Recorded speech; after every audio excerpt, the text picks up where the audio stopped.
प्रशासनिक स्तर में सबु जिले में जिलापाल पक्षर जन अभियोग शुणाणी शिविर अनुष्ठित करा जाउछि।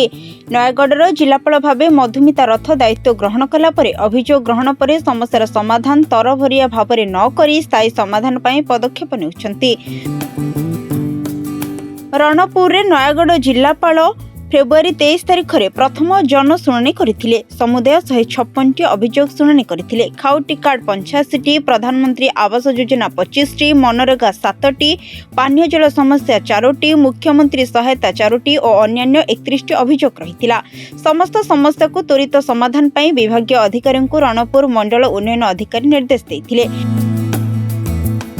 एही जनशुणाणी शिविर में जिला आरक्षी अधीक्षक, जिला मुख्य कार्यनिर्वाही अधिकारी, उपजिलापाल, समस्त जिला स्तरीय अधिकारी, स्थानीय तहसीलदार समेत ब्लॉक स्तरीय विभागीय अधिकारी माने जोग देथिले।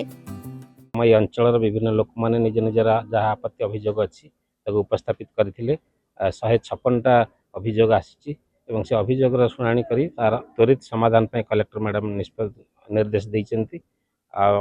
मात्राधिक भाव में आमर लोक मानकर जो मुख्य आवश्यकता अच्छी राशन कार्ड तारी ऊपर ही 50% पाखापाखि अधारू अधिक पाखापाखि अभियोग आसाला। ता सहित किसी गृह आरएच जो रूराल हाउसिंग स्कीम किसी अभियोग आसाला। अन्य कम्युनिटी एवं व्यक्तिगत किसी अभियोग आसाला।